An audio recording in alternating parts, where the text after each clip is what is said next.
Saludos amigos y bienvenidos nuevamente a su programa de Pan Oncology Talks. Les habla Marsha Cruz Correa, gastroenteróloga oncóloga, investigadora y miembro de este equipo. Y tengo hoy el privilegio de presentar a alguien que ustedes ya conocen. Tenemos varios videos que hemos tenido el privilegio de tener a la doctora Jocelyn Molina, que es hematóloga, oncóloga, investigadora y es realmente una de las pioneras en Pan Oncology. Bienvenida. Gracias por estar aquí. Siempre es un gusto estar aquí con ustedes, de verdad, y educar a nuestro pueblo que es tan necesario. ¿Qué es la razón de estos podcasts, verdad? Son unos podcasts de educación. Y gracias por traer ese tema. Nosotros tratamos siempre de dar este mensaje de manera sencilla, ¿verdad? A veces utilizamos a lo mejor alguna palabra que no está en el vocabulario de todo el mundo, ¿verdad? Porque hay unas palabras que usamos nosotros de medicamentos que a lo mejor no lo han escuchado. Nosotros tratamos de escribir y poner referencias, pero lo importante es que sepan que nos pueden llamar. Así que si hay una duda después de escuchar el mensaje que vamos a hablar hoy, pueden contactarnos, ¿verdad? A cualquiera de nosotros y a la doctora Jocelyn Molina. Jocelyn, eres hematóloga oncóloga, practicas, tienes tu oficina, ¿verdad? En el área de Fajardo, también en el Hospital Oncológico Isaac González Martínez, donde estamos aquí hoy. Y llevas muchos años, ¿verdad? Más de 4 años, yo creo, haciendo 4 años, sí, haciendo investigación, haciendo clinical trials y dándole oportunidades a los pacientes que tienen diferentes tipos de cáncer. Hoy quiero hablar un poco del cáncer de próstata. ¿Puedes repasarnos, verdad, cuán común es este cáncer en Puerto Rico? ¿A qué edad le da a las personas? Para ponernos a todos en contexto. El cáncer de próstata es el cáncer más común en hombres. Okay. Estamos hablando que por cada 8 hombres, 1 va a tener cáncer de próstata a lo largo de la vida. Así que es un número bastante significativo. Muy alto. Y esas estadísticas son consistentes en Puerto Rico y en Estados Unidos. Así que es algo a nivel mundial. 1 de cada 8. Wow.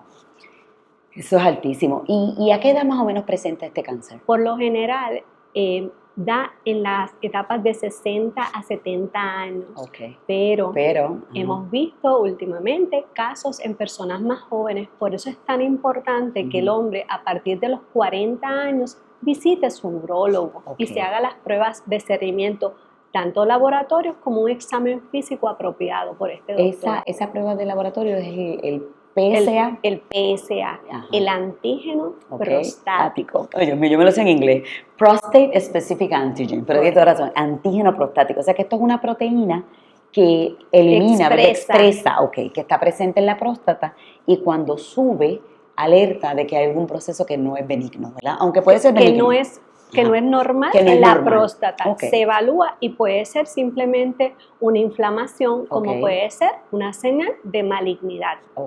¿Y cómo se hace el diagnóstico a un paciente que el PSA le está subiendo?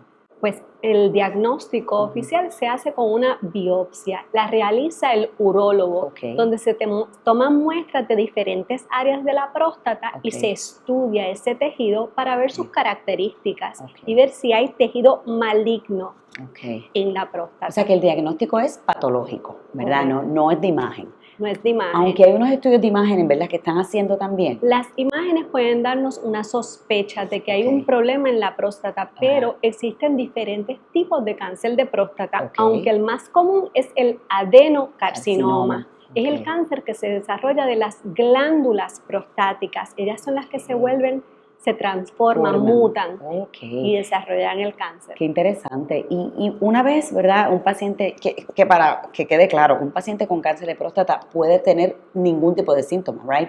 El síntoma más común es que no tiene síntomas. Es como el de cáncer de colon. A mí me gusta recordar, la gente a veces dice, doctora, voy a sentir, qué sé yo, que me da dificultad al orinar, voy a ver sangre en la orina, voy a tener algún problema de eyaculación. O sea, te hacen todas estas preguntas, pero no, ¿verdad? Puede ser que presente síntomas, pero no todo el mundo va a presentar síntomas. Por eso es tan importante que el hombre rompa con esos mitos y con esos miedos de visitar a su urólogo. Ese debe ser su compañero de vida, especialmente después de los 40 años. 40. Ese cumpleaños es bien importante por muchas cosas y razones. Y primero, estar vivo es maravilloso, pero hay que acordarnos de hacer las pruebas que nos toca, las pruebas de detección temprana. Una vez un paciente tiene cáncer de próstata diagnosticado y confirmado con esta biopsia que mencionaste que hace el urólogo, ¿cuál es el próximo paso? El próximo paso es saber la extensión de la enfermedad. Ok. De acuerdo a la extensión de la enfermedad, entonces desarrollamos los oncólogos en conjunto con el urólogo un plan de tratamiento. Ok. ¿Qué incluye ese plan de tratamiento? Incluye la diversidad de programas. Podemos observar al paciente en aquellos pacientes que son muy mayores, ¿verdad? Que tienen una expectativa de vida menor de 10 años. O sea, una persona de 80 años. Una persona que físicamente, ¿verdad? Pues no esté fuerte. Sea una persona mayor, tenga muchas comorbilidades y quizás pues el tratamiento no le haga más bien. Exacto, que es mejor, ¿verdad? Ahí podemos observar. Ahí podemos observar. Y de acuerdo al volumen de la enfermedad. Pero también tenemos para tratamientos cirugías versus radioterapia. Cuéntanos de eso. ¿Qué paciente es el que se considera para cirugía? Los pacientes para cirugía son aquellos que la enfermedad está localizada. Cuando hablamos de localizada, significa que en esa cápsula donde se encuentra la próstata, la enfermedad está y no ha roto esa cápsula. O sea, que está como encapsulado. Encapsulado en esa zona. Así que la cirugía es una de las estrategias que mejor beneficia a ese paciente, especialmente cuando tiene una probabilidad de vida ese paciente de más de 10 años. O sea, que una persona de 50 añños, 60 años es ideal. Tenemos también el paciente que tiene un riesgo intermedio o alto. Ese es otro paciente que se puede considerar la cirugía, al igual que la radioterapia. Déjame, para que no se nos olvide, y todos los que están aquí, tengo estudiantes de medicina que usan esto para repasar. O sea, ¿cuál es ese riesgo intermedio o alto? ¿Cómo lo definimos? Eso va a depender a nivel patológico de las características celulares de ese tumor. Y eso se llama el Gleason Score. Es una puntuación que le otorga el patólogo debido a la diferenciación de ese tejido, cuán similar es al tejido natural y cuán rápido se está reproduciendo ese tejido. Así que el patólogo, ¿verdad? Junto con el urólogo o la uróloga, ¿verdad? El urólogo o la uróloga toman las biopsias. Se envía a patología y se establece este Gleason Score. Y si el paciente tiene un Gleason Score alto o intermedio, también puede considerarse para cirugía. Sí. ¿Cuándo entonces consideramos la terapia hormonal? La terapia hormonal en pacientes de alto riesgo o riesgo intermedio se utiliza en aquellos pacientes que tengan enfermedad metastásica, siempre se va a usar. ¿Y metástasis? Significa ¿cómo se diagnostica? Que ya la enfermedad no está solamente en la próstata, sino que ha afectado otros lugares, entiéndase nódulos linfáticos u órganos, hueso. Wow. O sea que una vez sale de la cápsula, entonces la primera opción, porque podríamos considerar cirugía más adelante, ¿verdad? Sí. A veces sí, dependiendo. Pero ya una vez un paciente tiene enfermedad fuera de la próstata o enfermedad de hueso, ya ahí nos movemos a terapia hormonal. A terapia hormonal y en ocasiones también se hace radiación a esa zona de la próstata que es el origen de la enfermedad. Y fíjate, yo como gastroenteróloga, pues, antes veía muchos pacientes que les daban radioterapia a la próstata y venían donde mí después porque estaban sangrando rectalmente. Y eso se conoce como una proctitis por radiación, que ya no la estamos viendo mucho porque gracias a Dios ya las técnicas han cambiado. Ahora se pone un spacer, ¿verdad? Para cualquiera de nuestros amigos que nos están escuchando, si el paciente va a recibir radioterapia, ya los radiooncólogos ponen como si fuera una gel entre la próstata y el intestino. Y literalmente previniendo que esa radiación me afecte al recto que está detrás. Así que ya no lo estoy viendo tanto, de vez en cuando todavía. Pero es interesante cómo la medicina ha evolucionado para prevenir las complicaciones del tratamiento. Porque le curábamos, ¿verdad? Le curan la próstata. Pero se podían lastimar otras áreas. Correcto. Pero y a veces eso puede es tan ser importante malo. los estudios clínicos y el seguir evolucionando. Correcto. No nos podemos quedar con el conocimiento de hace 10 años, 20 años. Todos los días hay que seguir estudiando. La medicina es algo que requiere un compromiso personal y de educación. constante y vanguardista en los estudios clínicos. Correcto. Y ya que mencionaste eso, cuando hablaste de la terapia hormonal, ¿a qué te refieres? La terapia hormonal Ajá. es un bloqueador Ajá. de forma directa o indirecta de lo que se conoce la hormona LH-RH, que es la que estimula la testosterona. ¿Por qué? Porque hasta este momento lo que entendemos es que el cáncer de próstata se estimula con la testosterona. O Así sea, que es como un alimento. Exacto, necesitamos bloquearla para que esa célula entonces se duerma y no esté activa. Ok, o sea que es una manera como de quitarle un abono, ¿verdad? Si fuera una plantita, estamos entonces eliminando el abono, ¿verdad? Para que no siga estamos matando a la plantita, Exacto, básicamente. Proliferando, buscando no estimular. Correcto, ok. ¿Y qué pasa, Jocelyn, cuando no funciona? ¿Qué tiene PanOncology? Pues PanOncology tiene múltiples estudios para cáncer de próstata en diferentes etapas. Por eso es que yo exhorto a todo aquel que tiene diagnóstico de cáncer de próstata que nos llame. Inmediatamente. Porque no hay que esperar. Podemos evaluarlos. Muy bien. Y quizás tenemos un estudio en estos momentos o futuramente que pudiera beneficiarlo. También en PanOncology nos caracterizamos porque hacemos evaluaciones moleculares del tumor y evaluaciones genéticas. Y esto permite que nosotros podamos identificar y clasificar esa enfermedad y saber si su familia tiene un riesgo o entender en qué zona esa célula ha mutado y cambiado para que se desarrollen terapias dirigidas a eso.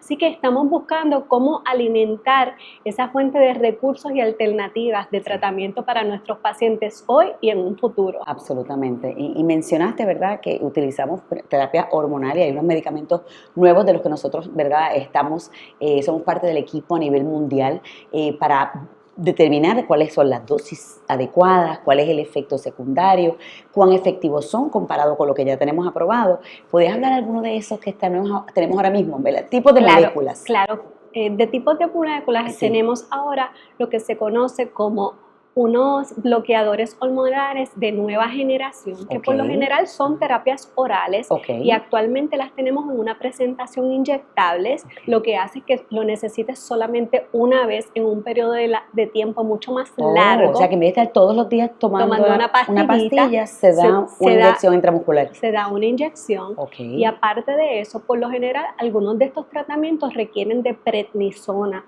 y la prednisona pues tiene sus funciones, pero cuando lo usamos por mucho tiempo tiene unos efectos secundarios a nivel de hueso, a nivel cardiovascular, así que se está evaluando para ver si ya la prednisona no tiene un rol importante en este tipo de terapias, lo que haría que el paciente tenga menos medicamento, menos efectos secundarios y más efectividad. Eso es extraordinario y fíjate que me encanta cómo lo presentas de una manera tan sencilla, ¿verdad?